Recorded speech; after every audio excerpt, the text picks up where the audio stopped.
The battle for survival. The chamber was now a battlefield.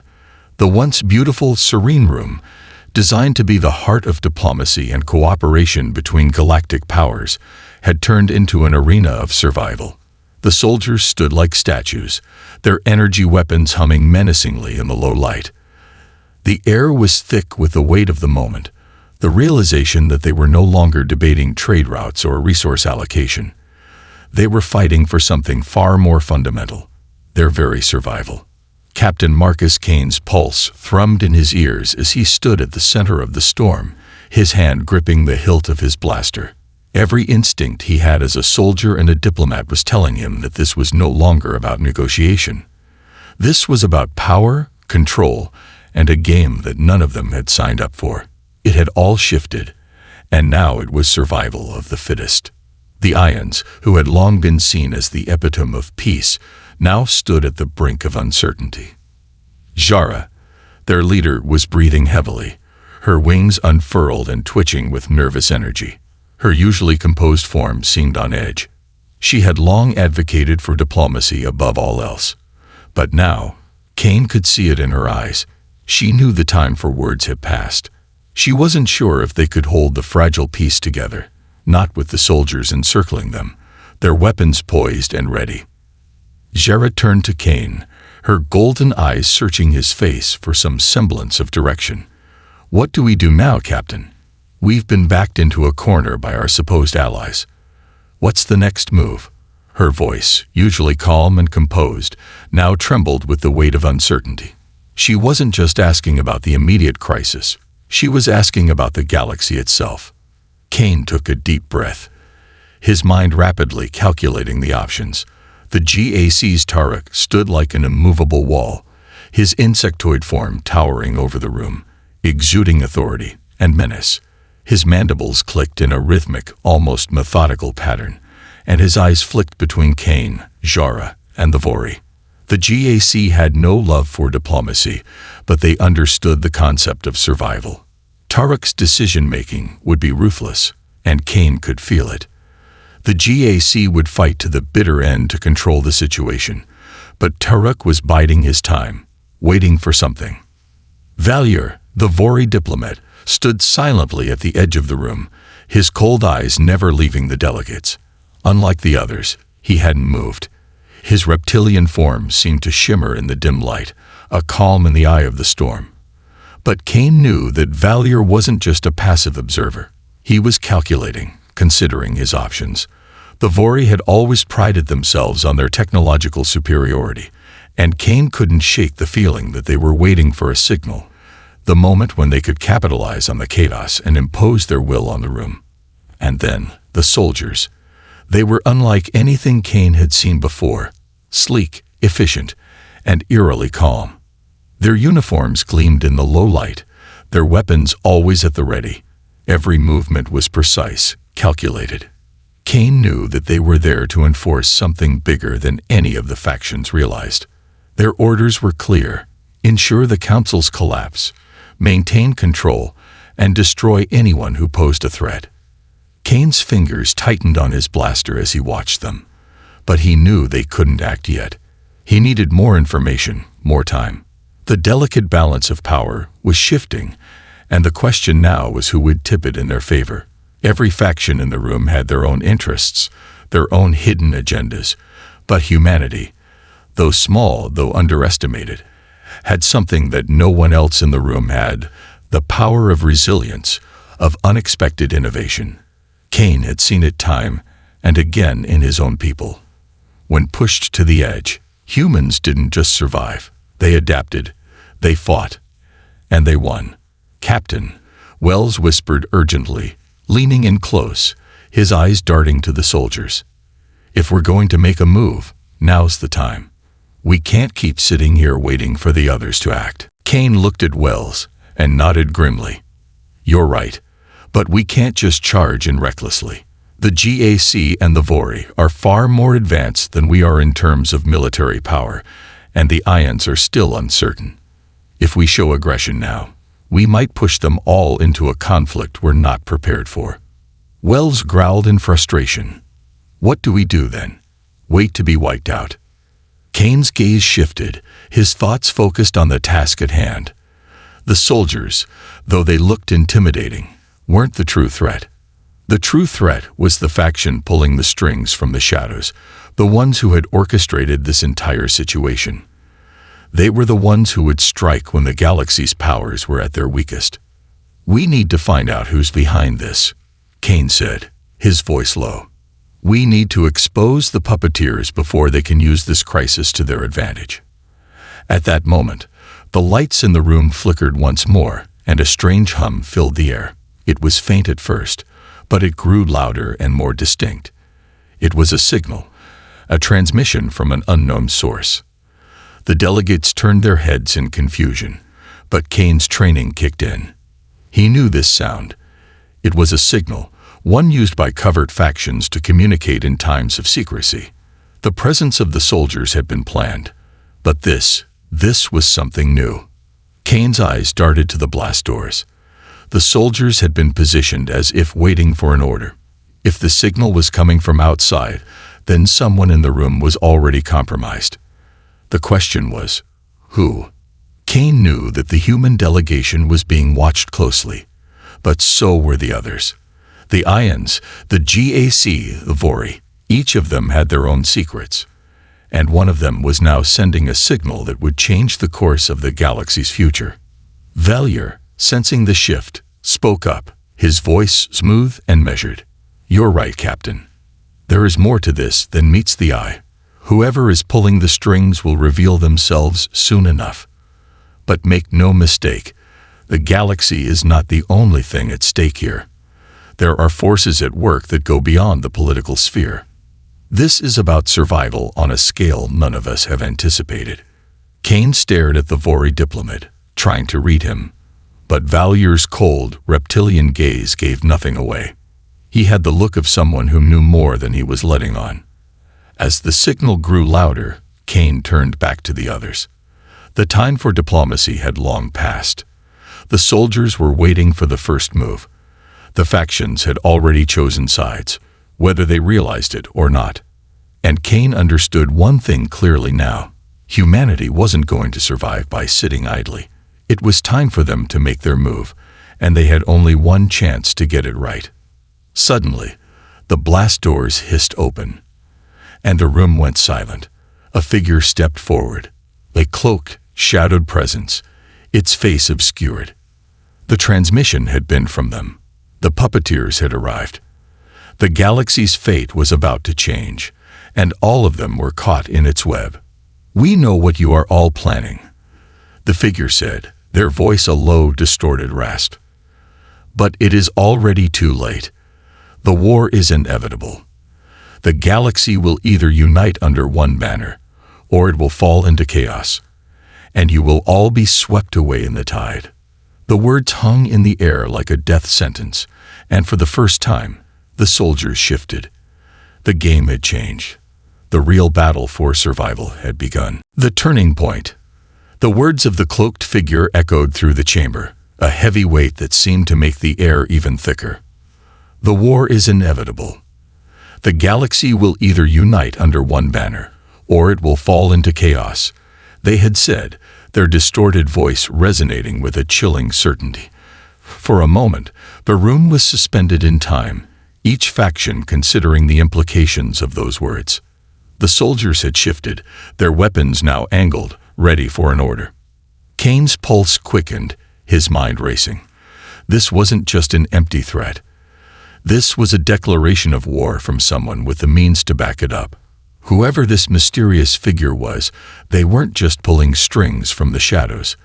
They were ready to make their move, to bring the galaxy into a state of all-out conflict. And humanity, though underestimated by many, had suddenly become a crucial piece in this dangerous game. The cloaked figure stepped further into the room, their presence commanding attention.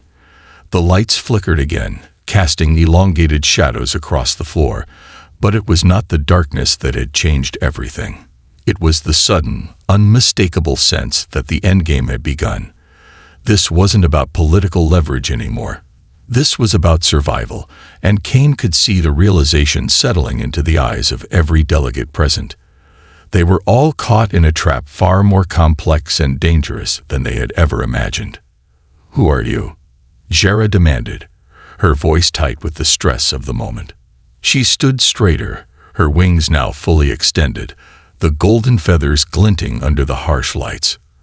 Her eyes, sharp and focused, never left the cloaked figure. She was not one to be easily intimidated, but even Cain could see the uncertainty flicker in her gaze. The figure remained silent, their face still obscured by the deep hood of their cloak. But when they spoke again, their voice carried the weight of centuries. "You may call me Karel. I am not a member of the council, nor do I have any allegiance to your petty politics. I come from the shadows. Those who see the council's inefficiency, its decay. It is no longer capable of holding the galaxy together." Cain's hand tightened around his blaster. The name meant nothing to him, but the figure's presence meant everything. This was a faction that was not content with mere control. They wanted revolution, an upheaval of everything the council had worked to establish. And they were ready to start that revolution with force. "You've already made your move." Tarok's voice rumbled, his insectoid form shifting slightly. He hadn't moved much since the cloaked figure entered, but his mandibles clicked with restrained aggression. "You've surrounded us, made threats, but you still hide in the shadows. If you want to change the galaxy, then step forward, reveal your true face." For a moment, there was only silence. Then, with an almost imperceptible gesture, the figure pulled back their hood, revealing a face unlike any Cain had ever seen. It was humanoid, but eerily pale, the skin stretched tight over sharp features. The eyes, deep black with no iris, seemed to consume the light, making them look unnatural, as though they didn't belong to any species in the galaxy. There was something ancient about this being, a sense that they were not bound by time in the way the others were. Jera took a step back, her feathers rustling in unease. "What are you?" she demanded. "And why are you doing this?" "We didn't ask for war." "You didn't ask for it," Karel echoed, their voice still as cold and detached as before. "But it was always coming. You were too blind to see it. The galaxy has been in a state of slow decay for centuries. The Council's compromise and weakness have allowed chaos to fester. It is a breeding ground for corruption and betrayal. And now we are here to offer a new way. A way that will not depend on the old broken systems." Cain's thoughts raced. The figure wasn't just speaking in generalities. They were laying out a vision, one where the existing order was shattered, replaced by something new, something more brutal. But what exactly was Karel's plan? How would they impose this new order on the galaxy, and why had they brought everyone into this room? "You speak of a new way," Cain said, his voice steady despite the rising storm of uncertainty. "But you bring only destruction. A new order built on the ashes of the old one is no better than the chaos you claim to fight. We may have our flaws, but you don't even allow us the choice to fight back."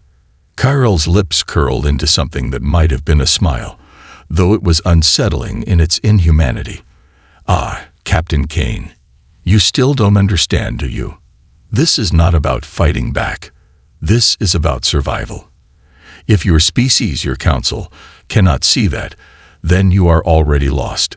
The figure stepped forward, their presence dominating the room. Every soldier, every delegate, even the sentinel stood motionless as Karel spoke. "This galaxy is a cradle of conflict, chaos, and petty squabbles. But that is not its true potential. The old systems of power are corrupt, unable to protect you from the true threats that lie beyond. There are enemies out there, forces that could obliterate this galaxy in a matter of days. But your council is blind to them. You cannot see what lies beyond the stars. You cannot see what is coming. But I can." The room was unnaturally silent as Karel's words sank in. For the first time, Cain felt a flicker of doubt. They were not just fighting for control of resources or political influence.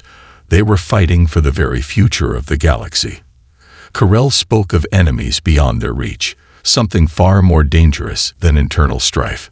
"You want us to believe you," Jera's voice was tight with disbelief.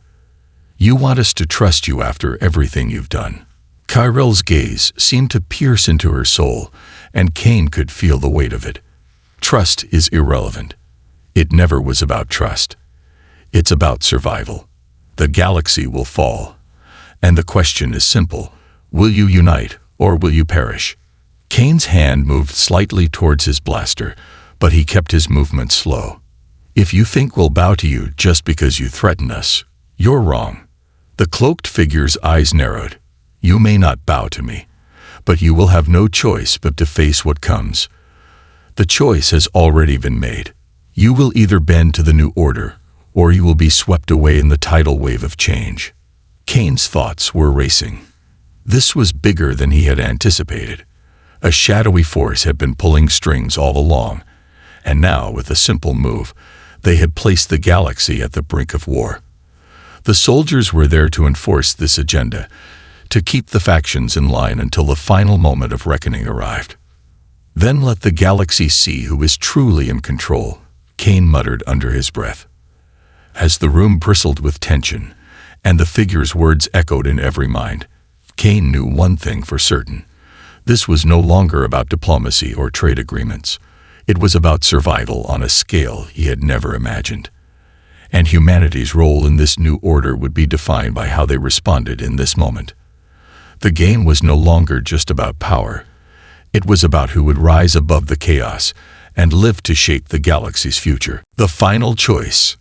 The room hung in a charged silence, the weight of Kyrell's words pressing down on everyone like a looming storm.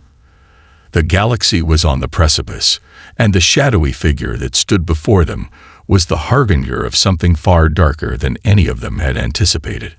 The last few minutes had been a whirlwind of betrayal, fear, and uncertainty. Now there was only one question left. What would they do about it? Captain Marcus Kane stood resolutely, his mind still whirling from the sudden shift in the narrative. Kyrell's revelation had thrown everything into disarray. The galaxy wasn't just at war with itself. It was facing an even greater threat, one that came not from within, but from beyond. The diplomatic talks, the trade routes, the petty squabbles of the various factions, all of it seemed insignificant now. The looming question was clear. Would the galaxy unite in the face of this unknown threat, or would it collapse under the weight of its own pride and fear? Jera, still standing rigidly with her wings spread in a defensive posture, shot Kane a look. Her golden eyes shimmered with a mixture of confusion and resolve. The Ions had always prided themselves on their wisdom, their commitment to peace above all else, but now they were caught in the whirlwind of a decision that no one could have prepared for. "Do you believe him?" she asked quietly, her voice tinged with uncertainty. "Is there really something out there that we haven't seen? Or is this just a game to further his own agenda?" Kane glanced at her, weighing her words. He had known Jera long enough to see the doubt creeping into her thoughts. Like many of the species in the room, she was not quick to trust, especially when there was so much at stake. But the truth was, Kane wasn't sure what to believe anymore. Kyrell had spoken with conviction, and the way the figure had presented the situation, the galaxy's slow collapse, the corruption within the Council, the threats from the dark corners of the universe, had been difficult to ignore. "I don't know," Kane admitted, his voice low. "But I do know one thing. We can't ignore the reality that something is coming. We've been so caught up in our own conflicts that we failed to see the bigger picture." Wells, standing just behind him, nodded. His face, usually a mask of stoic professionalism, was now etched with a deep, furrowed concern. "If we don't act, we might not have another chance. These soldiers, these factions, they're all pawns in a much larger game." Kyrell's right about one thing. We've been blind. Kane turned his gaze toward the rest of the room. The soldiers, their weapons poised, had not moved a muscle. Their stillness was almost eerie. Tarek, the GAC leader, was still standing with his insectoid form as tall as ever, his cold eyes fixed on Kyrell. For a moment, there was no sign of any motion, but Kane could sense the simmering tension beneath the surface. The GAC were known for their willingness to fight, but Tarek was playing a long game. He wasn't ready to jump into battle just yet. Valier, the Vori diplomat, remained eerily calm. His reptilian eyes gleamed in the dim light, and Kane could tell that Valier was processing everything with a cold, calculating mind. There was no panic, no urgency in the Vori's demeanor, but Kane knew Valier's kind well enough to understand that they only revealed what they wanted you to see. The Vori would not take this lightly. They would take action, but only when it suited them. And then there was Jara, whose gaze had shifted from Kane to the rest of the delegates. Her wings fluttered nervously as her mind clearly worked through the ramifications of Carell's ultimatum. "We've been given a choice," she said, her voice now steady, though there was still a flicker of doubt behind her words. "But what are we really choosing? A galaxy united under a single banner, ruled by someone like Carell, or the continued chaos and division that has defined us for centuries?" Tarek stepped forward, his massive form towering over the others, his insectoid limbs moving with precise, calculated steps. "We do not need to choose," he said, his voice low and threatening. "The GAC will not bend to the will of any faction, least of all someone hiding in the shadows. The galaxy must remain free, and we will fight to preserve that freedom." Kane knew the GAC's stance. They would never submit to an overarching power, especially not one like Carell. But the question remained, could the galaxy afford to remain divided? Could they continue to fight for their own individual sovereignties while the universe itself was on the brink of collapse? The cloaked figure, Carell, stood still, allowing the room to simmer with tension before speaking again. "You all fail to see it, don't you? The war is inevitable. There is no turning back. The galaxy will unite, whether you wish it or not. My role is to bring that about. You will have no choice but to follow, or you will perish. The time for petty politics and fragile alliances is over." As the room absorbed Carell's words, the weight of the moment finally sank in. This wasn't just about political maneuvering anymore. This was about the survival of the galaxy as a whole. The pieces were in motion, and soon, Kane knew, the first shots would be fired. How the factions chose to respond would determine everything. It was then that Kane made the decision. The time for hesitation was over. They couldn't wait for the galaxy to collapse into chaos. Humanity had a unique ability to adapt, to innovate, to fight when it mattered most. If they were to have any hope of surviving the storm that was coming, they needed to act. "We will fight," Kane said firmly, his voice carrying across the room. "Not for some ill-conceived new order that Carell promises, not for the GAC's empire or the Vori's cold, calculated superiority. We will fight for humanity's right to exist, freely, independently, and with the strength to shape our own future." Jara's eyes met his, and for the first time, he saw something like hope flicker there. The Ions had long been the voice of peace, but even they understood that in the face of an all-encompassing threat, peace could not always be the answer. "Then we fight together," Jara said, her voice ringing with newfound resolve. "No matter our differences, no matter the cost." Kane nodded. "Together, we face this challenge as one." And just like that, the fate of the galaxy was sealed. The factions, for all their rivalries and animosities, were now united by a single cause: the survival of the galaxy itself. It would be a battle unlike anything they had ever known, fought not with diplomacy or simple trade agreements, but with everything they had. This was a fight for the future, and it was one that they could no longer afford to lose. The final choice had been made, and as the soldiers readied themselves, and the delegates prepared for the storm that was about to break, Captain Marcus Kane knew one thing: humanity had awoken, and they were ready to show the galaxy what they were capable of. The clash of fates. The air in the chamber had shifted once again, this time thick with a strange blend of fear and determination. The decision had been made, and there was no turning back. Humanity, alongside the few other factions that were willing to fight, was prepared to face the storm Carell had promised. The delegates, once caught in the endless web of diplomacy, now found themselves united in a new cause: survival. The lines had been drawn, and the battlefield was set. Yet, despite their resolve, Kane couldn't shake the feeling that they were still walking blindfolded into a war none of them truly understood. The threat they faced was far more insidious than any conflict they had ever experienced. Carell had revealed the larger truth. There were forces out there beyond the stars, beyond the Council's reach, that were ready to tear apart everything the galaxy had built. But Kane didn't know whether Carell was the savior he claimed to be or simply another figure seeking to control the galaxy through fear. One thing was clear: the galaxy's fate was no longer in the hands of the diplomatic council. It had shifted to those who were willing to act, to those who would rise above the shadows and face the impending chaos head-on. The cloaked figure turned, as if sensing the shift in the atmosphere. Their dark, almost otherworldly eyes seemed to pierce the room, making it clear that the time for subtlety was over. Carell had already set the stage. Now, it was time for the factions to prove their worth.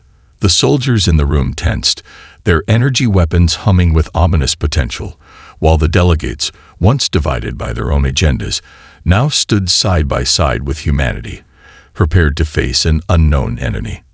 "Make your choice," Carell said, their voice carrying an almost imperceptible edge. "The galaxy will either unite or it will fall. Choose wisely, for the consequences of inaction will be dire." Kane's mind raced. Carell was giving them a choice, but it wasn't one they had the luxury of truly making. The galaxy was too far gone, too fractured, and the danger looming outside their walls was too great to ignore. But Kane had spent his entire life studying the art of survival, of understanding what it meant to overcome insurmountable odds. It was time to act. "We choose survival," Kane declared, his voice cutting through the tension. "We choose to fight for the future of this galaxy, not for some twisted vision of control." Jarrah stepped forward, her wings outstretched, her golden feathers catching the dim light. "We will not bow to threats," she said, her voice strong and unwavering. "We will not allow this galaxy to be molded by one hand. We fight together, for peace, for the future, and for the freedom to decide our own destiny." Taruk, ever the pragmatist, gave a short nod. "The GAC will stand with you, Captain, for survival, for the chance to see this galaxy thrive on its own terms." Velier, the Vori diplomat, remained as still as a statue, his reptilian eyes gleaming in the low light. The Vori had long remained aloof from the squabbles of other races, but Kane knew that the situation had changed. Even the most calculating of minds could see that they had no choice now but to fight. "Survival requires sacrifice," Valier said, his voice quiet but firm. "We will face the coming darkness, but not as divided factions. We will stand together, or we will fall together." The air was thick with the weight of the moment, and for the first time since the arrival of the soldiers, Kane felt a surge of hope. They were united. The species of the galaxy, long divided by history, politics, and culture, had finally found common ground. But it wasn't just about unity in the face of Carell's threats. It was a realization that they were stronger together, that they had a chance to forge a new future. This wasn't about subjugating one faction over another. This was about survival, about ensuring that the galaxy's fate was not decided by one person or one group, but by those who were willing to fight for it. Suddenly, the walls of the chamber began to rumble. The lights flickered again, and Kane could feel the vibrations deep within his bones. There was a tremor that ran through the ground, and the sound of a distant explosion echoed in the distance. Something was happening. The storm had arrived. The galaxy's fates were no longer in their hands. It was up to them to seize control of their destiny. The cloaked figure, Carell, seemed to sense the change as well. Their eyes narrowed, and a faint smile curled at the edge of their lips. "You choose to fight," Carell said, their voice thick with amusement. "But you should know this. The enemy is already here. You are too late to stop them. This galaxy will burn, and nothing you do will change that." Kane stood tall, refusing to let Carell's words penetrate his resolve. Maybe we're too late to stop the chaos from coming, but we're not too late to fight back. We may not know what's waiting for us, but we know one thing. Humanity doesn't go down without a fight. The figure's smile vanished. With a swift motion, Carell raised their hand, and the soldiers around the room shifted into battle formation, their weapons now fully charged. It was clear that the first battle of this war was about to begin, and the stakes had never been higher. The chambers, once a place of negotiation, were now a war zone. Kane's instincts kicked in, and he motioned for his team to follow. They had no time to waste. Wells, always by his side, was already moving toward the exit, his hand gripping his weapon tightly. Jara, ever graceful yet fierce, stood by Kane's side. Taruk's imposing figure flanked the other side of the room, while Valier's silent presence was a reminder of the quiet power of the Vori. Together, they were a force to be reckoned with. The doors to the chamber opened with a loud hiss, and outside, the scene was chaos. The once peaceful diplomatic center had transformed into a battlefield, with soldiers from all factions preparing for the confrontation. But they were not the true threat. What loomed outside the center, just beyond the blast doors, was the true enemy, the unseen force that Carell had warned them about. They had no name, no face, but they were an undeniable presence, a force that seemed to ripple through space itself. Kane felt the weight of what was coming settle deep in his chest. This was the beginning. The galaxy was on the edge of a war like no other, one that would define the future of every species in the galaxy. But even as the threat loomed larger, Kane knew one thing for certain. Humanity would not be erased from the equation. They had been underestimated for too long. But now, as the storm raged on, humanity would show the galaxy exactly what they were capable of.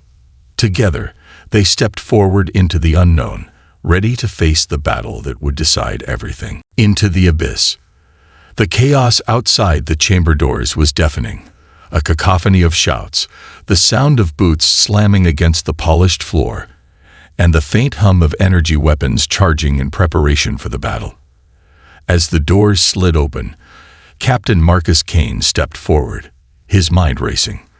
The soldiers of various factions were already in position, ready to defend or attack, depending on which side of the galaxy they stood on. But they weren't the real threat. The true enemy had already made its presence felt, lurking just beyond their reach, unseen and unimaginable. The air outside the chamber was heavy with the acrid scent of burned metal and the smoke of distant explosions. The battle had already begun, but it wasn't just a skirmish between factions. It was the opening salvo in a war of survival, and this time there was no clear victor waiting at the end. Kane's heart pounded in his chest as he surveyed the scene before him. Humanity's survival was no longer a matter of politics. It was a matter of willpower, of ingenuity, and of their ability to rise above the abyss. Wells, standing by his side, kept a sharp eye on the movements around them. His hand never strayed far from his blaster, the grip tight and steady. Jara, her wings still flared, looked out at the battlefield with a quiet but intense focus. The Ions were a proud species, but Kane knew that even they couldn't afford to sit back and watch this time. The galaxy was teetering on the edge of annihilation, and it would take every ounce of courage to face the threat that loomed on the horizon. "Captain," Jara said, her voice steady but with an edge of concern, "what are we facing out there? What exactly is Carell talking about?" Kane shook his head, his gaze shifting between the figures gathered around him. "I don't know, Jara. Carell has been cryptic. But whatever it is, it's beyond anything we've ever faced. We need to be ready for anything." As if on cue, the ground beneath their feet trembled again, the sound of something massive shaking the very foundation of the diplomatic center. The sky outside the windows darkened, as if some unseen force had blotted out the stars. The faint rumble of distant explosions grew louder, and a sudden, blinding light flickered in the distance, casting long shadows across the room. "We need to move," Kane said, his voice a quiet command. "We can't waste any more time. We don't know how much longer this building will hold." Wells nodded, his eyes scanning the surroundings. "Right behind you, Captain." As they moved forward, Kane couldn't help but feel the weight of what was about to unfold. This wasn't just a battle for control, it was a fight for the very soul of the galaxy. The factions had long been at odds, each with their own agenda, but now they had no choice but to unite. The soldiers, who had once been enemies, now fought side by side, not for their own cause, but for survival. Turok, the imposing GAC leader, marched forward with his insectoid warriors at his back. His mandibles clicked as he gave the order to advance. The GAC were formidable, and in this moment, they were humanity's greatest ally. They understood that survival wasn't about conquering the galaxy, it was about protecting what mattered. But even they knew that the true fight had yet to come. Valier, the silent Vori diplomat, moved with quiet purpose, his cold eyes never leaving the horizon. The Vori had long prided themselves on their technological superiority, and it was clear that their resources would be crucial in the battle ahead. Valier had not spoken much, but his presence was an unspoken promise. The Vori were in this fight to win, not to negotiate. The calm before the storm. The grand chamber of the Vori Diplomatic Center was a sight to behold. Its immense, soaring ceilings seemed to stretch endlessly upwards, a testament to an era long past, one marked by peace and unity between galaxies. The very structure of the room, with its symmetrical lines and towering columns, was designed to convey stability, a delicate balance in a universe where such qualities were often in short supply. Around the edges of the room, banners representing the various species of the Intergalactic Council draped down, their vibrant colors and intricate symbols shifting in the light that streamed through the crystal skylights above. Every detail had been chosen with care to emphasize cooperation and tranquility. The air, rich with the scent of exotic flowers from distant planets, was perfumed with incense, intentionally designed to calm the nerves of those gathered. Despite the beauty of the surroundings, Captain Marcus Kane couldn't shake a growing sense of unease. The smell, though intended to soothe, seemed to weigh heavy in his chest. The shadows of the room stretched longer than they should, as if they were waiting for something to happen, something that didn't belong. Kane, a seasoned officer and diplomat, had attended countless such meetings. His reputation as a mediator, skilled in the art of balancing the interests of opposing factions, had made him a respected figure. But today, as he sat in the human delegation's seat, his gaze drifting over the array of representatives from across the galaxy, something felt profoundly different. Around the massive chamber, a sea of faces, both familiar and foreign, filled the room. The Ions, with their proud, avian forms, were already making their presence felt. Their golden feathers glistened under the overhead lights, but even these regal creatures couldn't mask the unease Kane saw in their eyes. Normally, the Ions exuded a sense of grace and poise, but today they were anything but calm. The Ions' representative, a tall, elegant figure named Shara, sat with her hands tightly clasped, her sharp eyes darting between the other delegations. Every now and then, her fingers would twitch, as if she couldn't quite suppress her anxiety.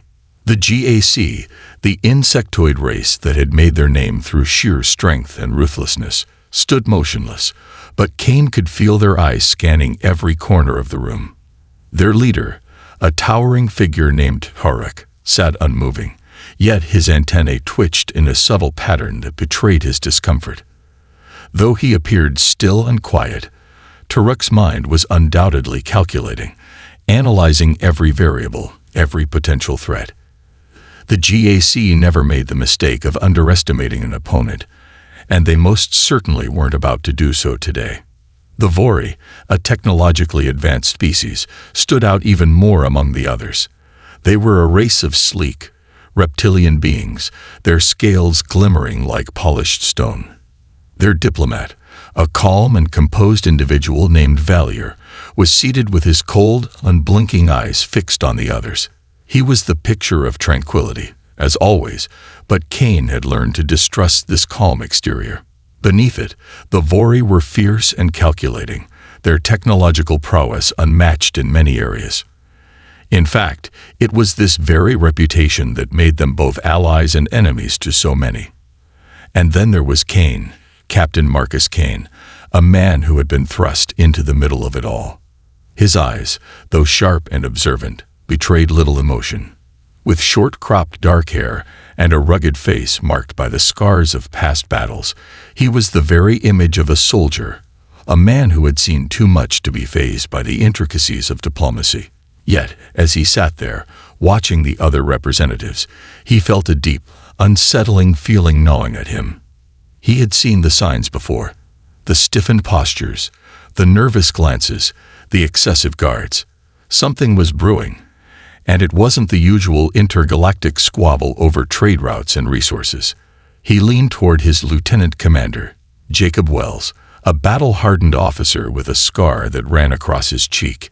Wells, a man who had been with Kane through many a skirmish, looked as though he were analyzing the room with the same suspicion. The tides of fate.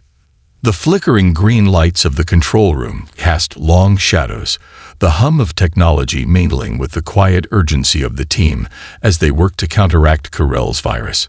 Kane stood near the edge of the console, his gaze drifting over the data streams that now flowed across the multiple holographic displays. Every second felt like a lifetime, as the battle outside raged on. The battle between the factions had taken on new significance, no longer a conflict over resources or trade, but a fight for survival, for the freedom of the galaxy itself. As Wells worked to decode the encrypted system logs, Jera stood by his side, her sharp eyes scanning the information as it appeared on the screen. The Ions, once so focused on peaceful negotiation, had now become warriors, their every movement calculated, their resolve strengthened by the harsh reality of the moment. The GAC were already in motion, coordinating their forces to cut off the virus's spread, while the Vori were adapting their technology, attempting to isolate and destroy the corrupt data. Kane could feel the weight of responsibility on his shoulders. They were so close, yet the task ahead of them was monumental. Carell had underestimated humanity's ability to adapt, to fight, but that didn't mean they were without obstacles. The virus had spread further than they could have imagined, and Carell had set a trap for them that extended far beyond the walls of the diplomatic center. It was a multifaceted attack, a war on the systems that held the galaxy together, and it wasn't just about technology. It was about breaking the spirit of the people, making them doubt their own ability to control their destinies. The flickering screens in front of him suddenly stilled, and a new set of coordinates appeared. It was as if the virus had recognized the threat they posed and had decided to retaliate. Carell's influence was far-reaching, and the control room systems were now battling against a force that seemed nearly indestructible. "We're running out of time," Wells said, his voice tight with frustration as he continued to type rapidly, searching for a backdoor in the system. "The virus has already taken over the central core. If we don't stop it soon, it'll lock down the entire galaxy's fleet command. We'll be fighting with nothing but our fists." Kane clenched his jaw. The realization was dawning on him. This was the final stand. They had to not only shut down Carell's virus, but they had to stop Carell himself from seizing control of everything. The fate of the galaxy hung in the balance, and every decision made from this moment forward would have ramifications that would echo through the ages. Jera placed a hand on his shoulder, her voice steady but tinged with urgency. "We can do this, Captain. Humanity's strength has always been in our ability to adapt, to overcome the odds.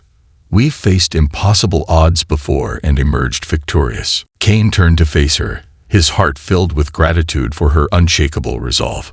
"You're right, but we need to move faster. This isn't just a fight for us. It's for everyone. For every species in this galaxy that has ever stood against oppression." Valier, who had been quiet until now, stepped forward, his reptilian eyes glinting in the low light. "You are not alone in this, Captain. The Vori have studied the systems, and we can provide the necessary tools to neutralize the virus's hold. It is time to take control, not just of this center, but of our future. Kane's thoughts whirled. The weight of what they had to do was clear now. They weren't just stopping a virus. They were dismantling a vision, a reality that Carell had hoped to impose on the galaxy. A vision where the galaxy's power was controlled by a single figure, a tyrant hidden in the shadows. But it wasn't just Carell who was to blame.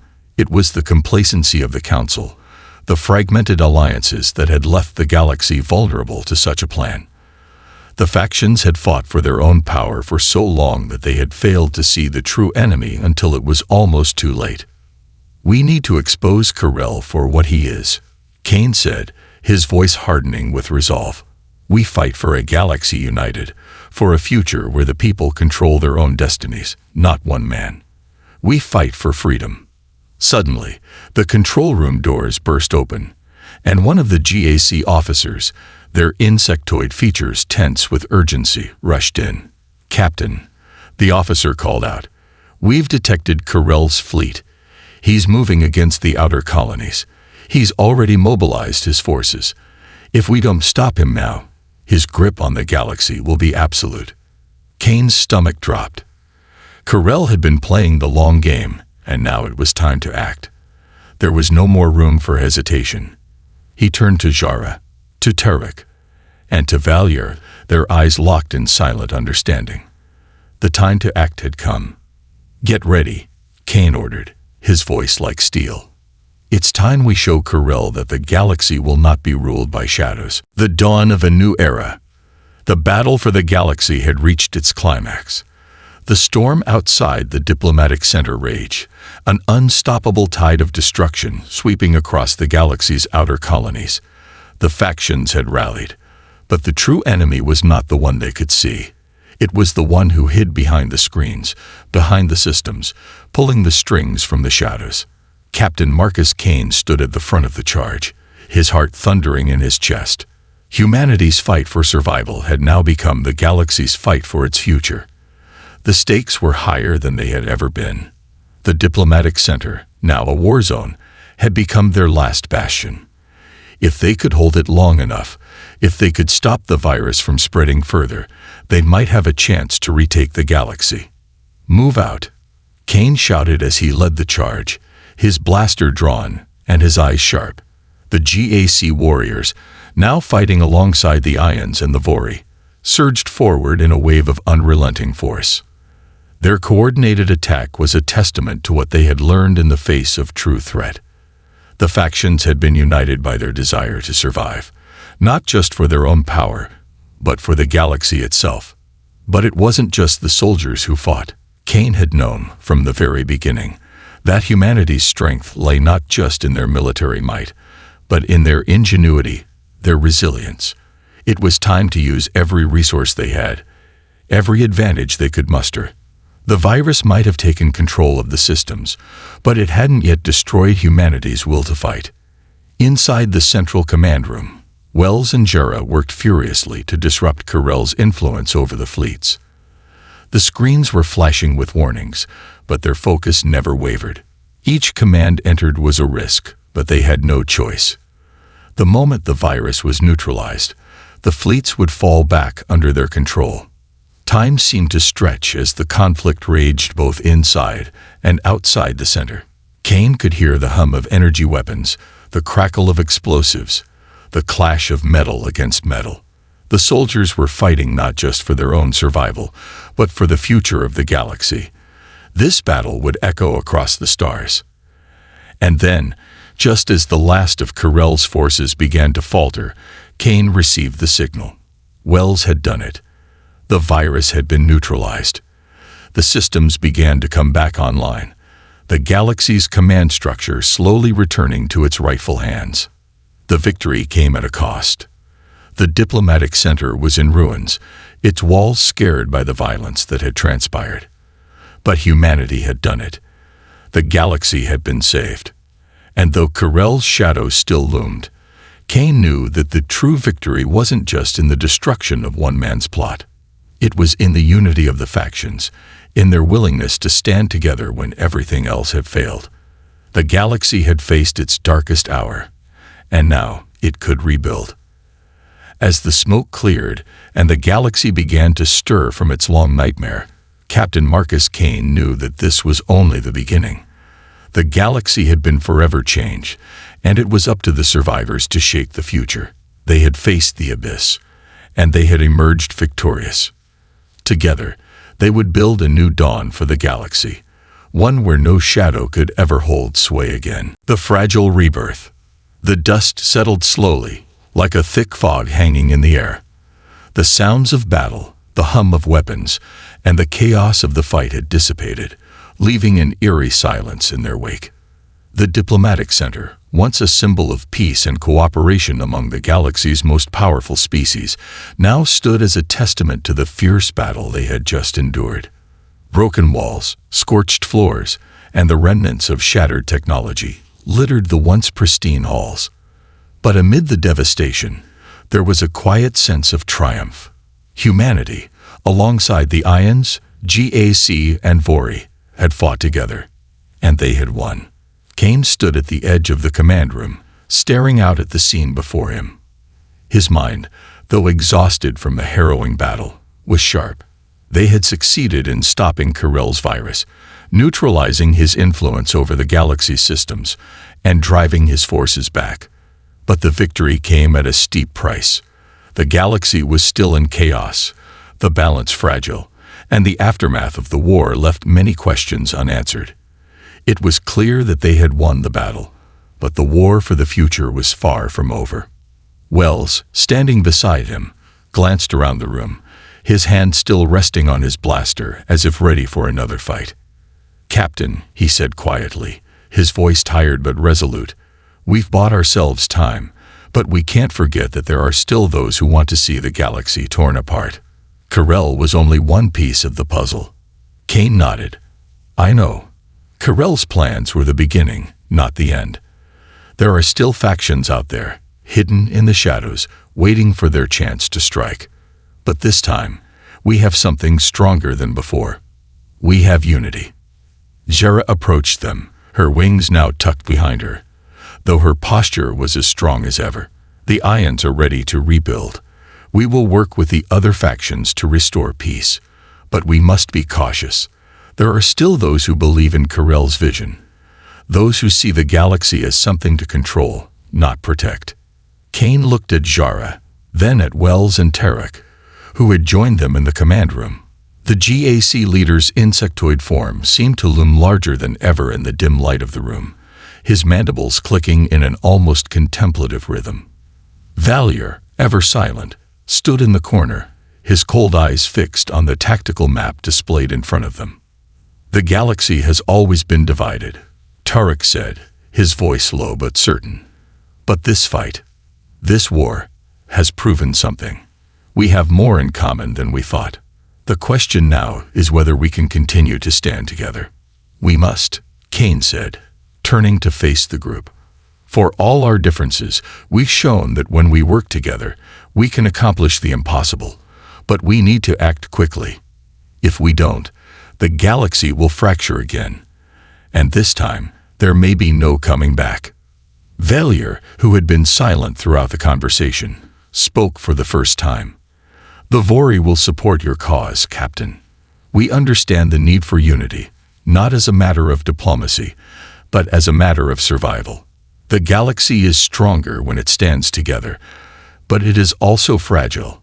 You will need to be careful. There are many out there who still believe that control is the only path to peace." Kane nodded, acknowledging Valier's words. "I know the risks, but if we can rebuild the systems we've broken, if we can show the galaxy that unity is stronger than division, then perhaps we can create something new, a future where everyone has a voice, not just the powerful." As the team continued to work through the tactical plans and recovery efforts, Kane felt a surge of hope. The battle had been brutal, but the victory was theirs. Now the hard part began, the rebuilding. It would take time, patience, and above all, trust. Trust that they could work together, despite their differences. Trust that they could create a new order for the galaxy, one that no longer depended on fear or oppression. But even as he thought of the future, Cain knew that the shadows would never fully disappear. There would always be those who would seek to manipulate, to divide, to control. The galaxy was a vast and complex place, and peace would never come easily. But perhaps, for the first time, there was hope that they could forge a new way, together. The seeds of change. The days following the battle felt like a blur. The damage to the diplomatic center was extensive, but it was nothing compared to the larger scale of the damage the virus had caused across the galaxy. Communications between factions had been severed, entire fleets compromised, and planets left vulnerable. But even in the face of such destruction, the mood among the factions was cautiously optimistic. The battle had been won, and with it came the opportunity for change. Cain stood at the center of the war room, looking over the updated reports. The virus had been wiped from the central systems, but it had left its mark. The galaxy would need months, maybe even years, to fully recover. He had seen the devastation of war before, but this felt different. This wasn't just a conflict over resources or power. This was a war for the soul of the galaxy, and they had fought not just to survive, but to reshape their future. The room was filled with representatives from every faction: humans, Ions, GAC, and Vori. Despite their differences, they had come together to form a council, one that would guide the rebuilding process. Each faction had its own agenda, its own priorities, but for the first time, they were all working toward a common goal. Zara stood beside Cain, her wings folded neatly behind her. "We've made progress, Captain, but we can't deny that the road ahead will be difficult. The galaxy is still divided, and there are those who will resist this new order." Cain glanced at her, then at the others in the room. "I know, but we have something we didn't have before: trust. We've proven that when we stand together, we can defeat anything. It won't be easy, and it won't be fast, but this is our chance to build something better." Taruk, the GAC leader, spoke next, his voice deep and resonant. "The GAC has long believed in strength, but we have also learned the value of unity. The galaxy is stronger when we fight together. We will do our part in the rebuilding process, Captain, but we must remember, peace is fragile. We cannot let our guard down." Cain nodded. "We won't. The true strength of this new order lies not in our military might, but in our ability to work together, to understand that our survival depends on each other. We must rebuild the systems, restore communications, and protect the colonies, but we must also rebuild the trust that has been broken for so long." The room fell into thoughtful silence as each leader considered the gravity of Cain's words. The path forward would be difficult. There would be challenges, setbacks, and betrayals. But for the first time, in a long time, they had hope. Cain turned to face the central display, where a map of the galaxy was projected in glowing blue lines. It was a fractured map, full of red marks indicating the areas still in turmoil, planets that had been cut off from communication, fleets that had fallen into chaos. But it was also a map of opportunity, a map that showed where they could make a difference. "This is our chance," Cain said, his voice unwavering. "This is our moment to change the course of history, to ensure that the galaxy will never again be divided by the greed and fear that have torn us apart for so long. We fight not just for survival, but for a future we can all share." The representatives of the Ions, GAC, and Vori exchanged glances, and in that moment, Cain knew they understood. The rebuilding had already begun, but it wasn't just about technology or resources. It was about trust. It was about creating something better, something stronger than anything that had come before. The war was over, but the true battle of ideas, of values, and of unity had only just begun. The path to unity. The galaxy was waking from its long nightmare, but the dawn was still fragile. Though the war had ended, the scars it left behind were deep, both in the galaxy's infrastructure and in the hearts of those who had fought. Captain Marcus Kane stood before a holomap that displayed the fractured remnants of the galaxy, his gaze fixed on the scattered red zones that marked the conflict's most devastating points. But he wasn't looking at the damage with resignation. Instead, there was a fire in his eyes, a determination to rebuild, not just the systems, but the very foundation of what had been broken. The room around him buzzed with the low hum of conversation. Representatives from each faction were gathered, talking amongst themselves, debating where to start. The war had been long and hard, but it had also revealed something else, the possibility of something better. They had fought for survival, but now they were fighting for something more profound, something more lasting. The galaxy could be rebuilt, but it would take work. It would take compromise, patience, and above all, trust. Jera approached him, her wings folded gently behind her back, her golden feathers catching the faint light that streamed through the shattered windows of the command center. Her sharp eyes were filled with determination, but there was a flicker of exhaustion as well. The Ions had always believed in the power of diplomacy, but now they had come to understand something deeper, that unity was not something easily won. It required sacrifice, understanding, and above all, a willingness to see beyond the boundaries of one's own species. "We've made progress," Jera said, her voice soft but firm. "But I can see it in the eyes of the others. They're hesitant. There's still a divide, even if they don't speak it aloud." Kane nodded, glancing at the others in the room. GAC, Vori, and even the scattered remnants of humanity's forces. The trust they had built in the heat of battle was fragile. It was one thing to fight side by side in the chaos of war, but another entirely to rebuild what had been shattered. Trust had to be earned, not given. And in this moment, he could feel the tension thick in the air. Everyone had different interests, different histories, and different visions for the future.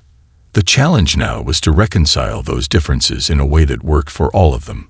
"It's not just trust," Kane replied, his voice steady. "It's the fear of the unknown.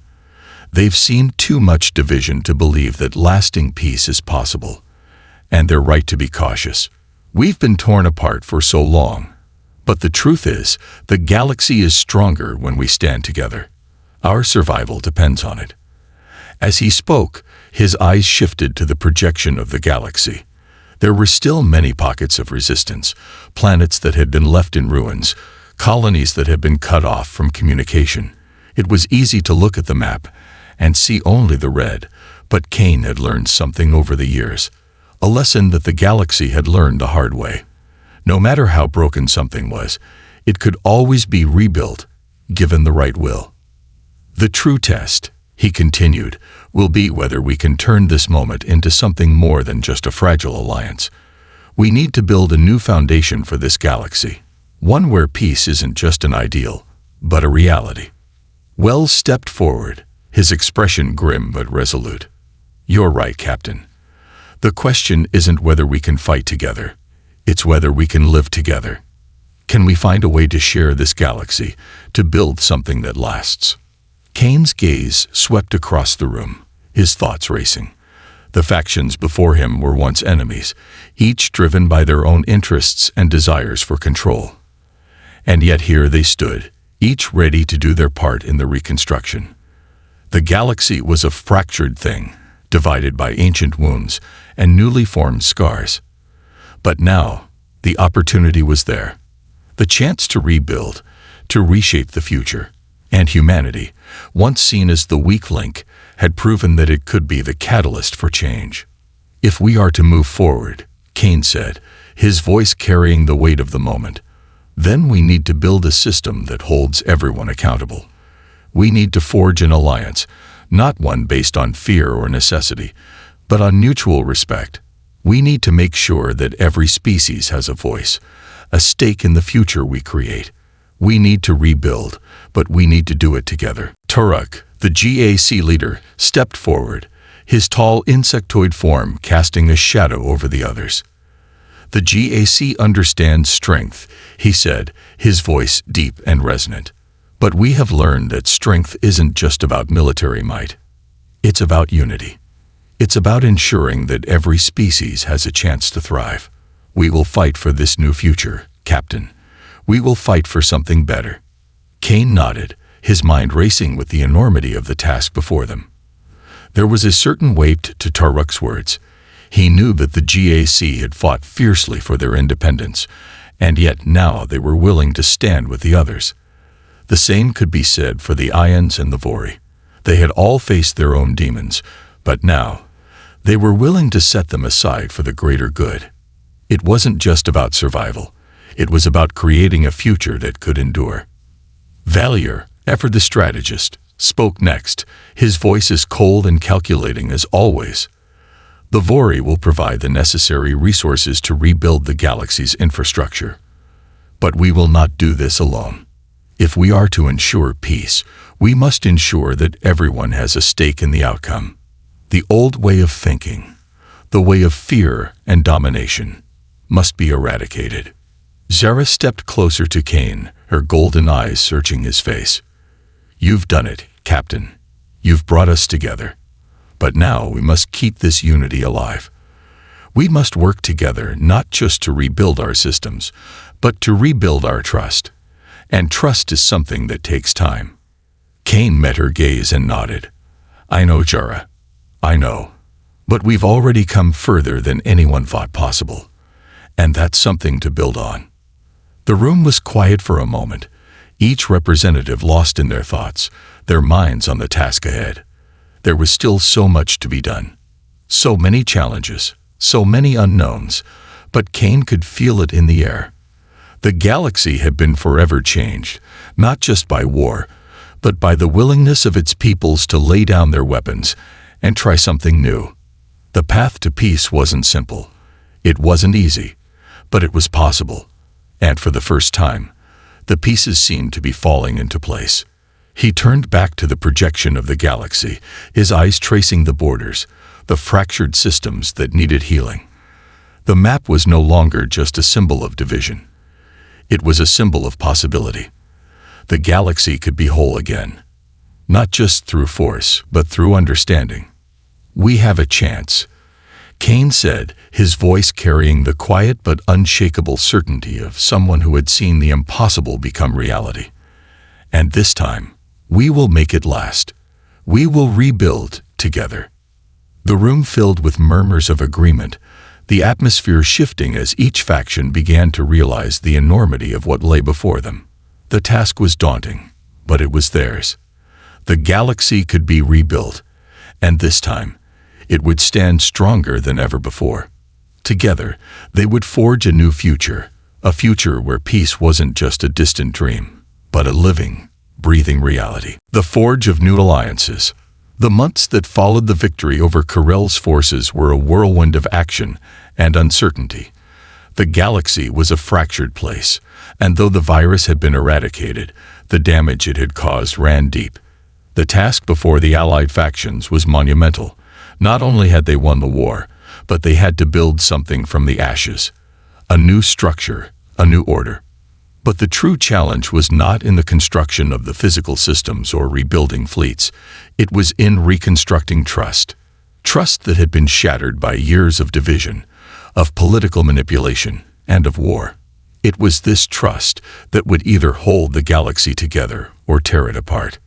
Captain Marcus Kane stood before the massive holographic display, his fingers resting lightly on the table's surface as he watched the projections of the galaxy's systems, still scared, still marked by the remnants of the conflict. The vast stretches of space were still in turmoil, and many worlds were still in the process of recovering from the devastation. He saw the way the systems and planets were still fractured. The fractures weren't just political, they were emotional, cultural, historical, and it was those deeper rifts that worried him most. "The Ions are ready to start rebuilding their home systems," Jera said as she stepped beside him, her voice calm, though there was a hint of exhaustion in her tone.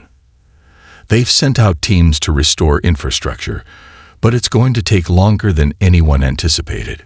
Kane nodded, his eyes still fixed on the maps. The restoration of infrastructure is important, but the restoration of trust is just as critical. He paused for a moment, trying to gather his thoughts.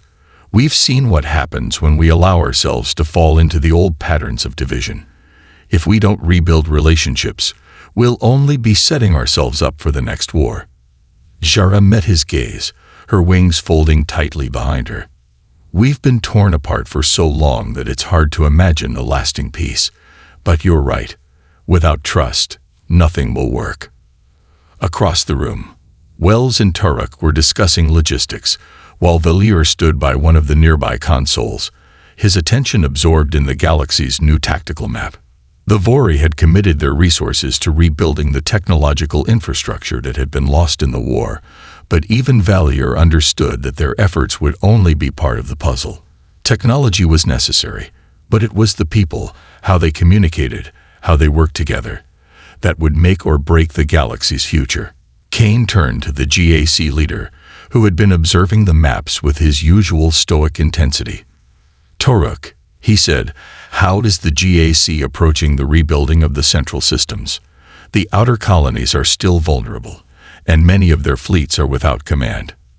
Turok's antennae twitched in contemplation. "We're focusing on securing key trade routes, Captain. Without those, the colonies will collapse under pressure. But it's not just about protecting those routes. It's about creating new ones that ensure all factions benefit, not just one." "And do you believe that everyone will agree to that?" Kane asked, his voice laced with skepticism. "The last time we tried to make compromises, it only led to more division." Turok's mandibles clicked, a low, thoughtful sound. "We can't afford to hold onto the old ways. The GAC's position is clear. We must work together, or the entire galaxy will fall. There is no middle ground anymore." Kane glanced over at Valier, who had remained silent but attentive. The Vori were notoriously cautious in their dealings with others, often relying on logic and cold calculation, but there was something in the air now, a sense of unity. Even the Vori had seen the necessity of cooperation. "You speak of unity, but how do we truly achieve it?" Kane asked, his voice becoming more contemplative. "We have the resources to rebuild, but what happens when it's time to decide who leads? Who speaks for the galaxy?" Zara's voice broke through his thoughts, her eyes hard with resolve. "We speak as one, Captain. If we truly want peace, we must allow every voice to be heard, not just the powerful ones. That's the only way forward."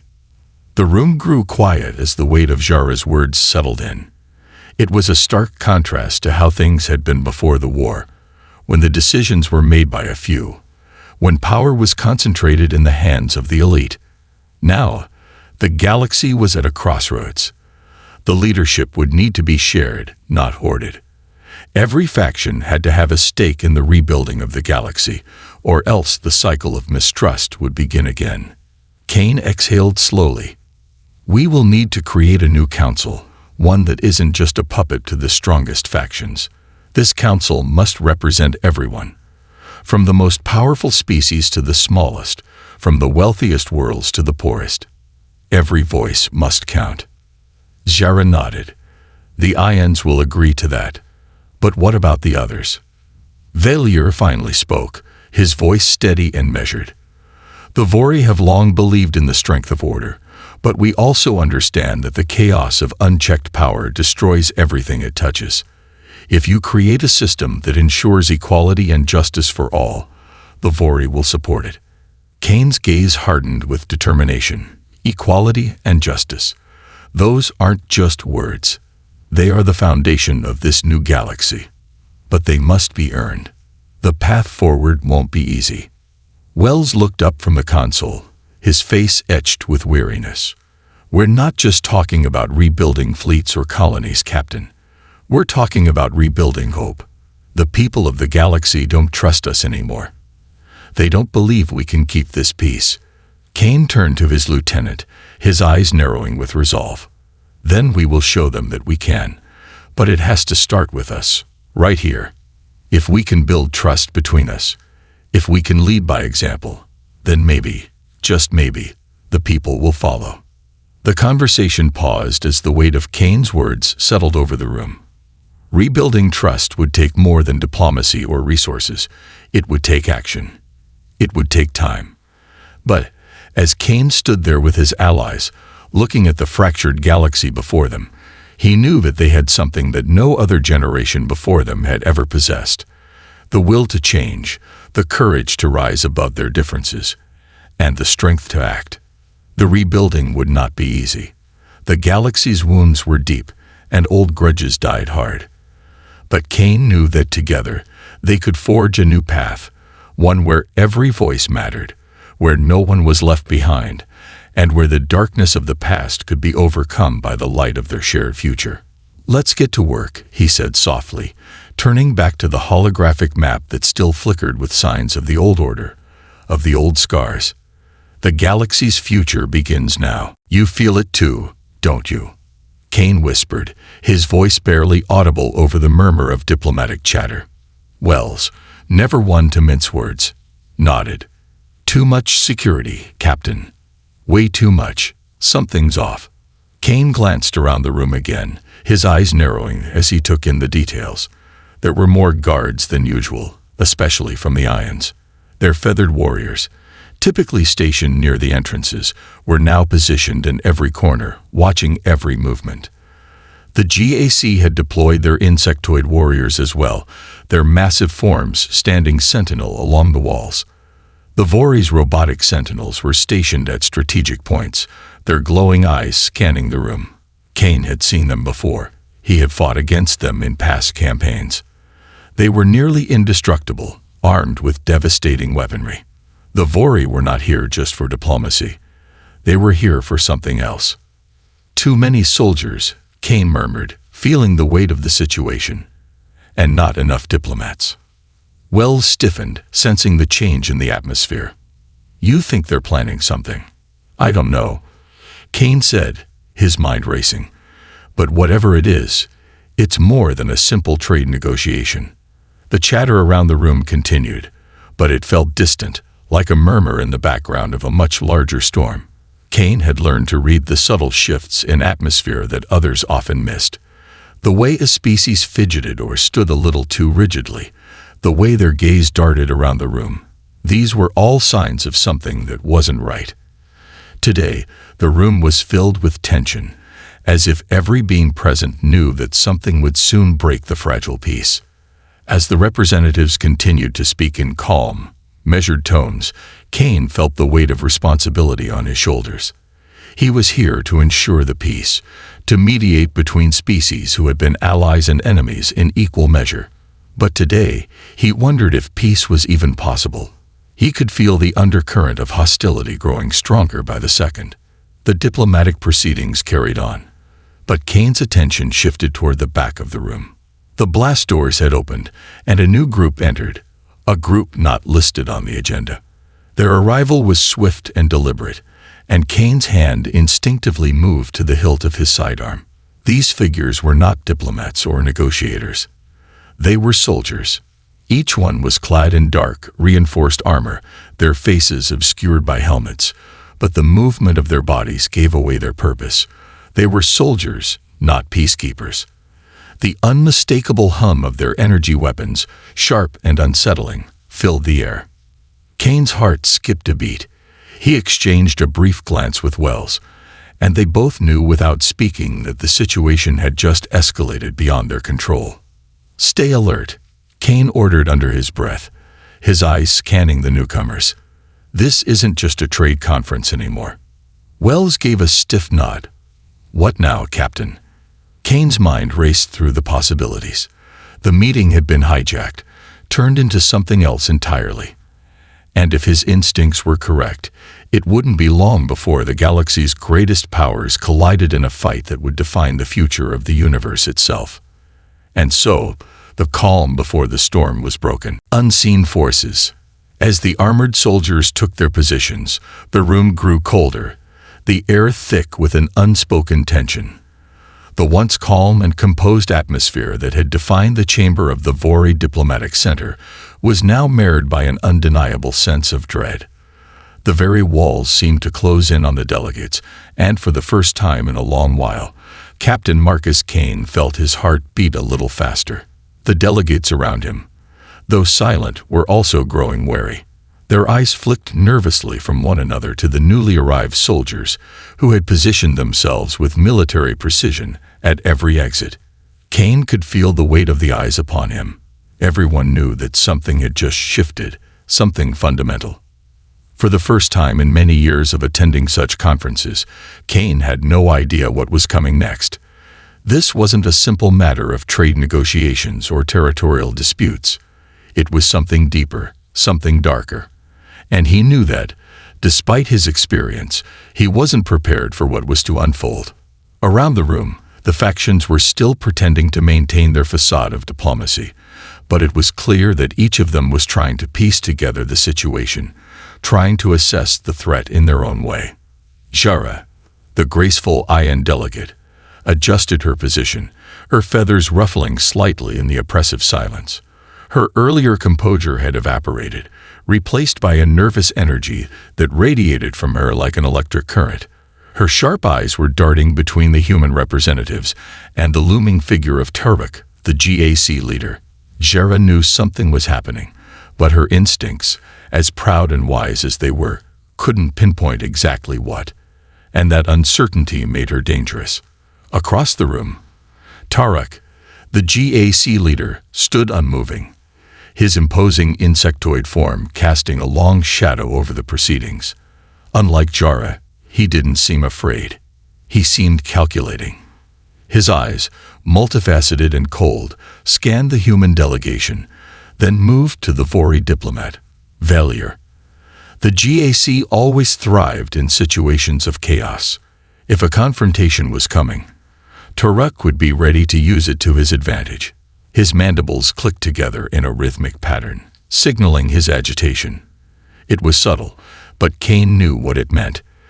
The GAC never acted unless they had the upper hand. Then there was Valier, the Vori diplomat, who hadn't moved an inch. His reptilian eyes were as cold as the metal sentinel standing behind him. Valier had always been an enigma to Kane. The Vori were not like the other races. They didn't feel emotions in the same way. Their motives were complex, layered beneath logic and calculation. Valier's silence wasn't a sign of fear or uncertainty. It was deliberate. The Vori had long ago perfected the art of waiting, watching, and analyzing until the time was right. And now, Kane couldn't help but wonder, had they known this was coming? Had they planned for it?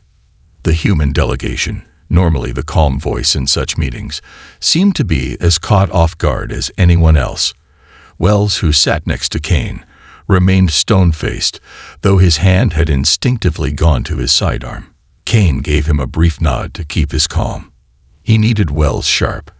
The situation had escalated to a point where he could feel the undercurrent of hostility crackling through the air like static. If violence was going to break out, it would come swiftly.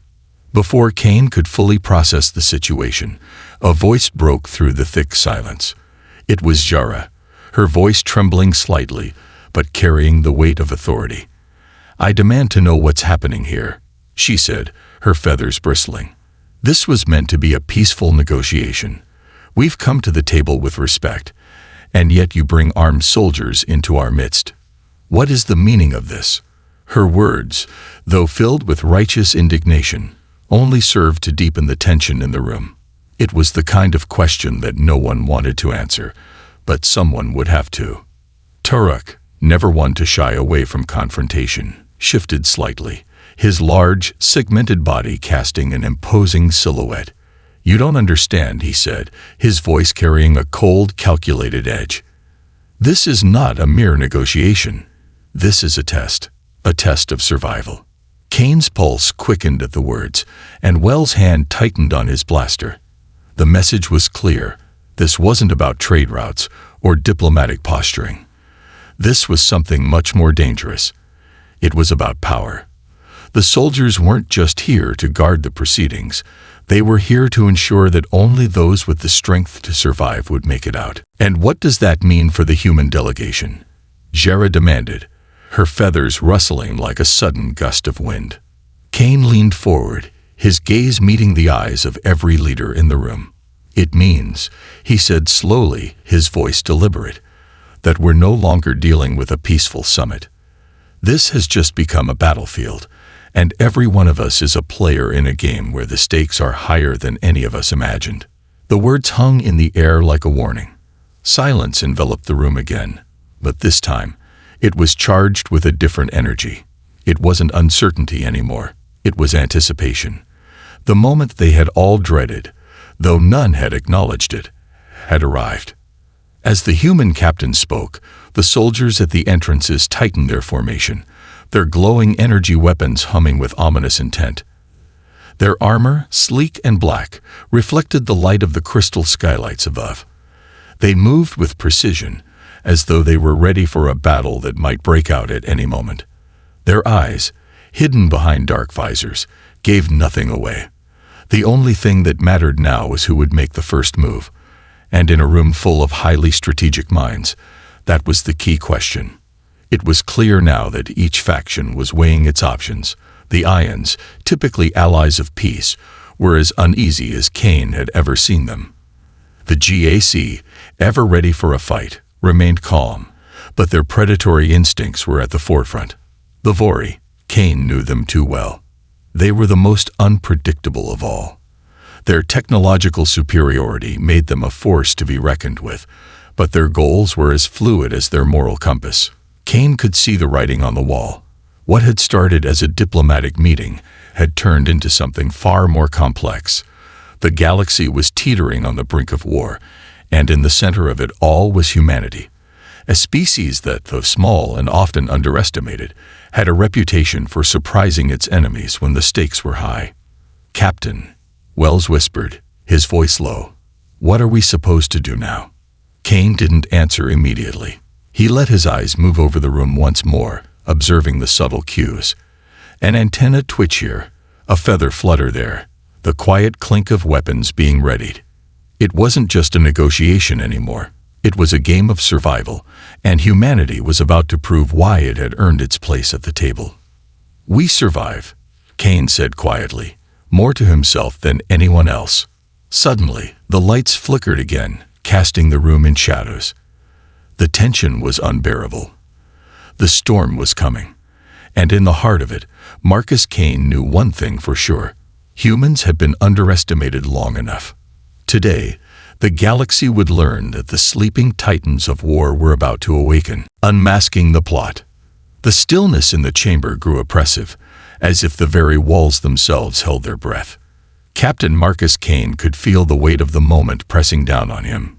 The soldiers were in place, their weapons humbling the once dominant presence of the diplomatic parties.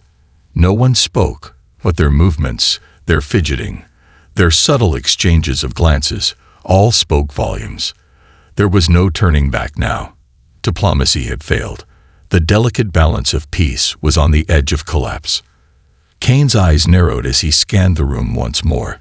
The factions surrounding him, so used to politicking and covert maneuvering, now stood exposed.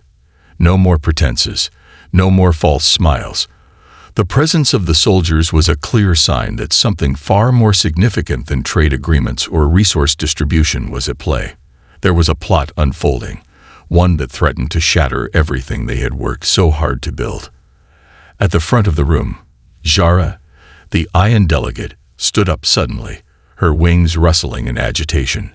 Her posture was tense, her face unusually pale beneath the sheen of her feathers.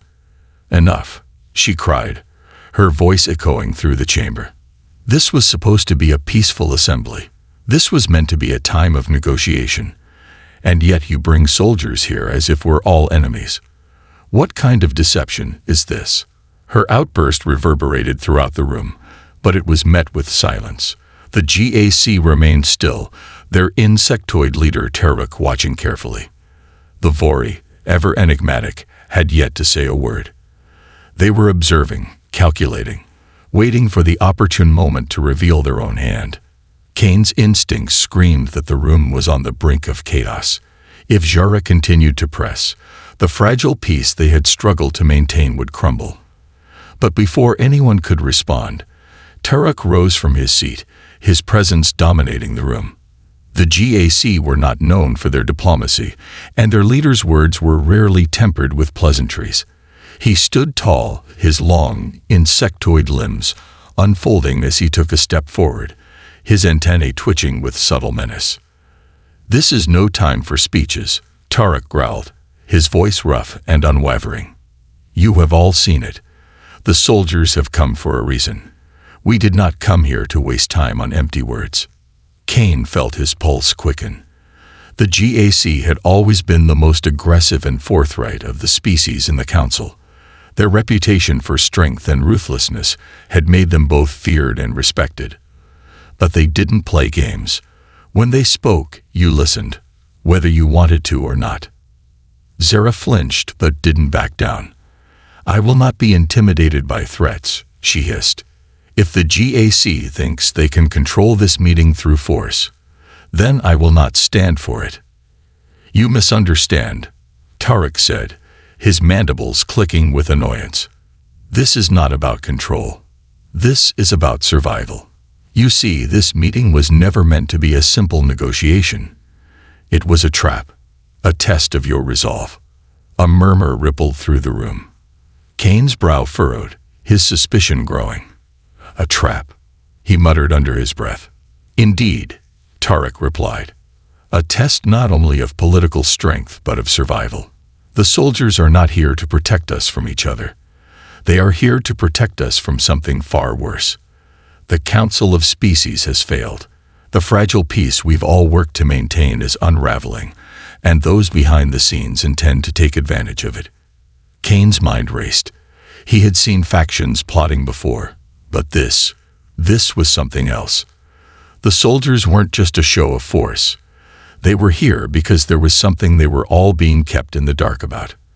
And the GAC, who had always been direct, seemed to be implying that they knew more than they were letting on. But what was their endgame? And who exactly is behind this? Zara demanded, her wings flicking nervously. "Who seeks to destroy everything we've built?" Turok's eyes narrowed, his gaze sharp and calculating. "You think this is about a few trade routes? About securing resources? No, this is much bigger than that.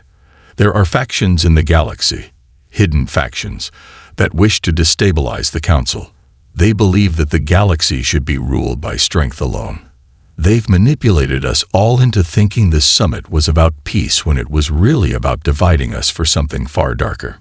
A chilling silence fell over the chamber.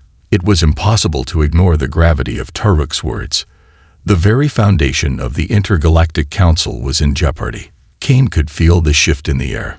This wasn't just a battle over resources or power. This was a fight for survival, a fight for the future of the galaxy itself. Zara shook her head in disbelief. "And how do you know all of this?" she asked, her voice trembling. "Because," Turok said coldly, "the GAC has eyes everywhere, and we've been watching them. We know the factions that seek to plunge us into chaos. The Council has long been blind to the growing threat from within. We were sent here not just to negotiate, but to confront this threat. And now we must prepare for what's coming." Kane could feel his mind racing, his heart thundering in his chest. The pieces were falling into place, but the picture was more terrifying than he could have imagined.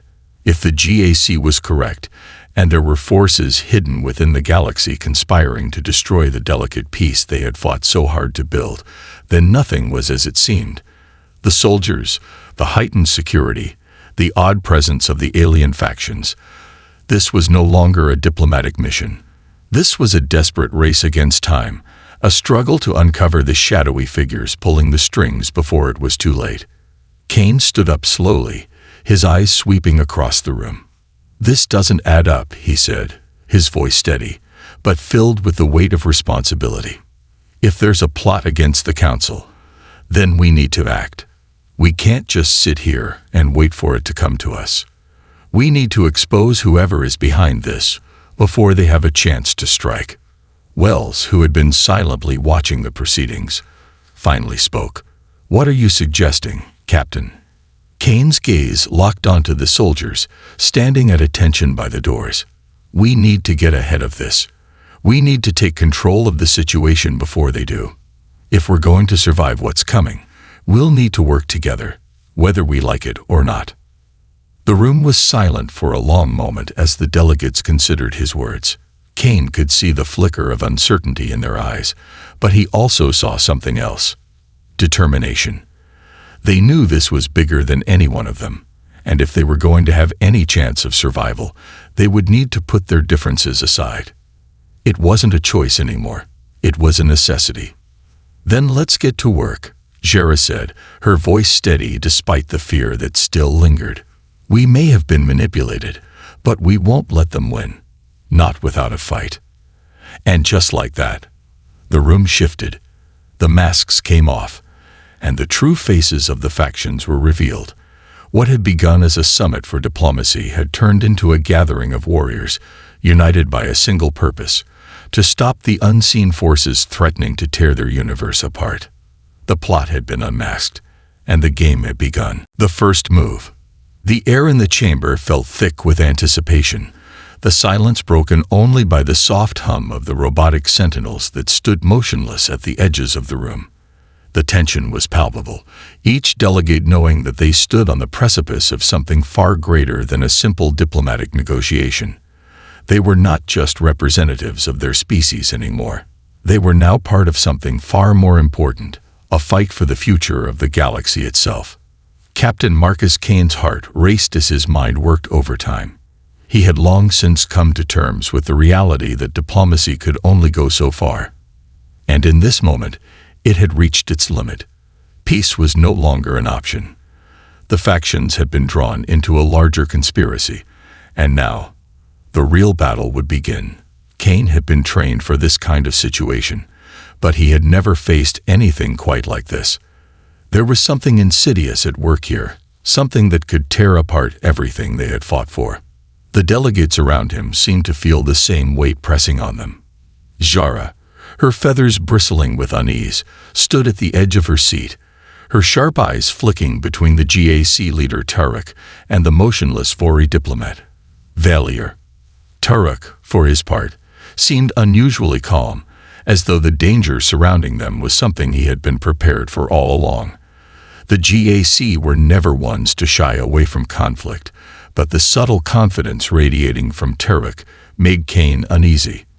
It was as though he knew something the others didn't, and perhaps more terrifyingly, something that the human delegation wasn't privy to. "I don't like this," Wells muttered under his breath, his hand still resting on the hilt of his sidearm. "We're being played, Captain." "I know," Kane replied quietly, his voice barely a whisper in the tense atmosphere. "But right now, we don't have a choice. We need to figure out who's behind this, and fast." The room had fallen silent again, but Kane could see the subtle movements of each faction, the way they shifted uneasily in their seats, the way their leaders exchanged brief glances. It was clear that everyone had something to hide, but no one was willing to make the first move. Everyone was waiting for someone else to act, and that moment of indecision hung in the air like a thunderstorm ready to break. And then it happened. The blast doors at the back of the room suddenly slammed shut with a deafening noise, the sound reverberating through the chamber. The doors, which had once served as a symbol of unity, now seemed like a barrier, trapping everyone inside with the threat that loomed over them. In an instant, the room went from uneasy tension to a state of complete alertness. Kane's instincts kicked in. His hand moved to his blaster, and he could hear Wells doing the same beside him. The soldiers stationed around the room, who had previously been motionless, began to stir. Their energy weapons hummed to life, casting a pale, greenish glow that made the chamber feel even more ominous. "Everyone, stay calm," Kane ordered, his voice low but commanding. "We're not alone in here anymore." Valier, the Vori diplomat, had finally spoken, his cold, reptilian voice cutting through the stillness. "The time for diplomacy is over," he said, his eyes glinting in the low light. "The soldiers are here because they are the ones who will ensure that peace, if it still exists, is maintained. You may have thought that this meeting was about trade routes and resources, but in truth, it was a trap. a trap set by forces within the galaxy who wished to see the Council fall. Kane could see the tension in Jara's eyes as she processed Valier's words. The Ions had long prided themselves on their grace and wisdom, but in moments like this, their diplomacy often fell short. The reality was too much to grasp, and Jara's usually poised demeanor was showing cracks. Her feathers flared as she stood up sharply, her voice filled with fury and disbelief. "You speak of betrayal," she said, her voice rising. "You stand there, calm as ever, as if this isn't the moment of our greatest crisis. But the reality is that the Council is divided, not from external threats, but from within. You all speak of peace, of unity, but we know nothing of unity, only of deceit." Jara's words were filled with passion, but Kane knew they wouldn't help the situation. Her anger wasn't misplaced, but it was a risk. As much as her words were meant to rally the others, they were only increasing the tension. The soldiers, still standing at attention, now moved closer to the center of the room, forming a circle that closed off any escape routes. Kane's mind was moving at full speed, trying to figure out their next move. His eyes met those of Wells, who gave him a quick nod, his hand never leaving his sidearm. Kane knew that, despite all the years of diplomacy and political maneuvering, this moment would not be decided by words.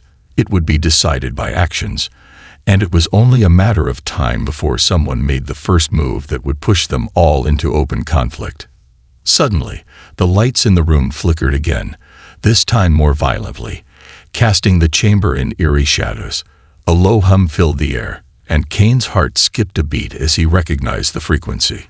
It was the sound of a signal. A code. A code that had been used in past military conflicts to initiate a lockdown of sorts. The Vori sentinels began to move, their glowing eyes flashing with intent. They weren't here just to observe, they were ready to fight.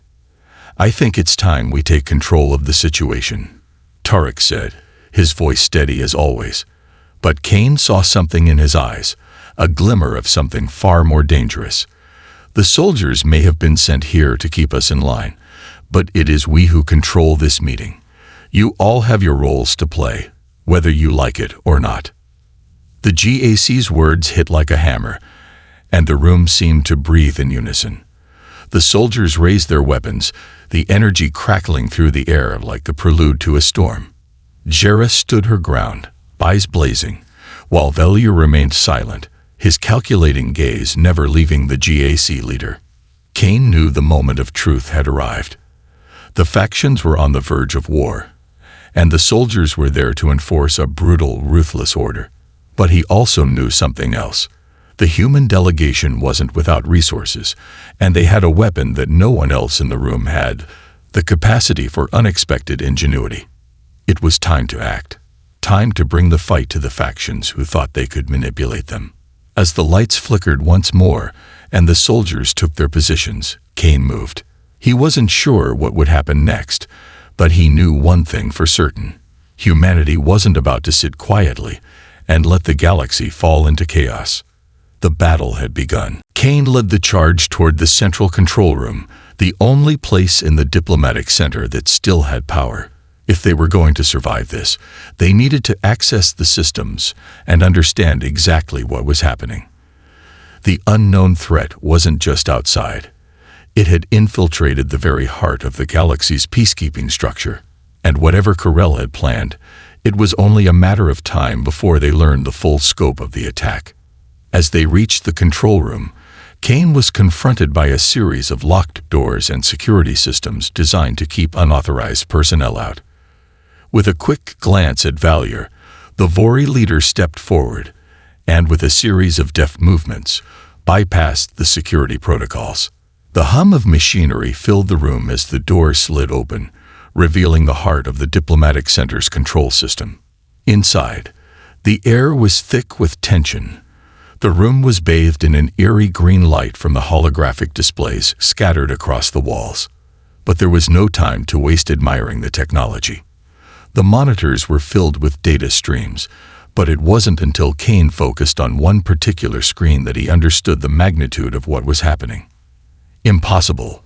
Wells muttered under his breath. The entire system is compromised. Kane's mind raced as he scanned the data on the screen. There was a virus, one unlike any he had seen before. It was quickly spreading, infiltrating every corner of the galaxy's military and peacekeeping networks.